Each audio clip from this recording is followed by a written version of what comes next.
Assalamualaikum warahmatullahi wabarakatuh.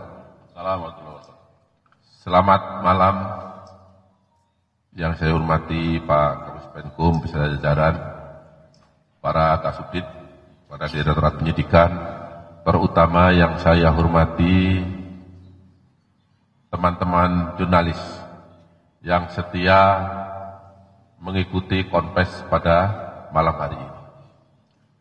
Untuk itu, karena waktu sudah malam, untuk mempersingkat, bersama ini saya sampaikan perkembangan penyidikan dugaan tindak pidana korupsi dalam tata kelola minyak mentah dan produk kilang pada PT Pertamina Persero Subholding dan kontraktor kontrak kerjasama atau K3S tahun 2018 sampai dengan tahun 2023.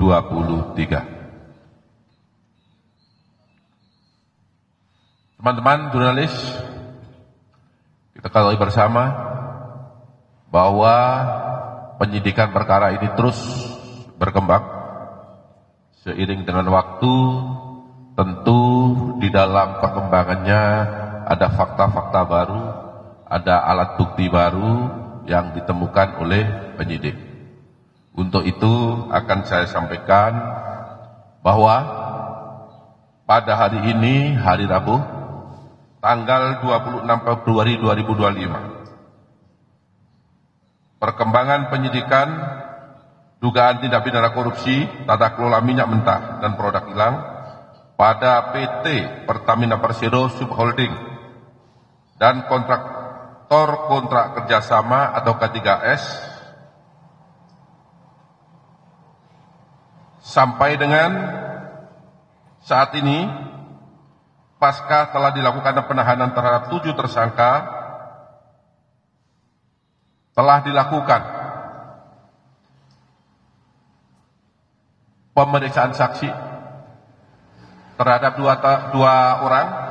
Yang pertama yaitu Maya Kusmaya ST, MSD, selaku Direktur Pemasaran Pusat dan Niaga PT Pertamina Patra Niaga.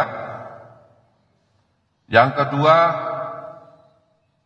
dilakukan pemeriksaan sebagai saksi terhadap tersangka Edward Corner ST, selaku FV Trading Operation PT Pertamina Patra Niaga. Kemudian terhadap 2 tersangka tersebut, setelah dilakukan pemeriksaan secara maraton, tadi mulai jam 3 sampai dengan saat ini, penyidik telah menemukan bukti yang cukup bahwa kedua tersangka tersebut diduga melakukan tindak pidana bersama-sama dengan 7 tersangka yang kemarin telah kami sampaikan di hadapan teman-teman jurnalis.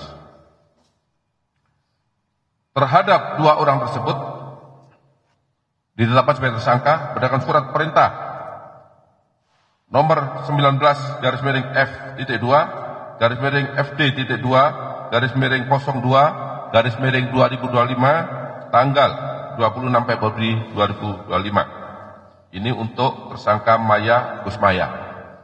Sedangkan untuk tersangka Edward Cornel ST, berdasarkan penetapan tersangka nomor 20-FD-2-02-02/2025 tanggal 26 Februari 2025. Jadi pada malam hari ini penyidik telah menetapkan 2 orang tersangka. Kemudian setelah dilakukan pemeriksaan kesehatan, dokter menyatakan bahwa kedua orang tersebut dinyatakan sehat jasmani dan rohani. Selanjutnya tim penyidik pada malam hari ini melakukan penahanan selama 20 hari ke depan terhitung sejak tanggal 26 Februari 2025. Terhadap tersangka Maya Kusmaya ditahan di Rutan Salemba Cabang Kejaksaan Agung, sedangkan terhadap tersangka Edward Corner ditahan di Rutan Salemba Cabang Kejaksaan Agung.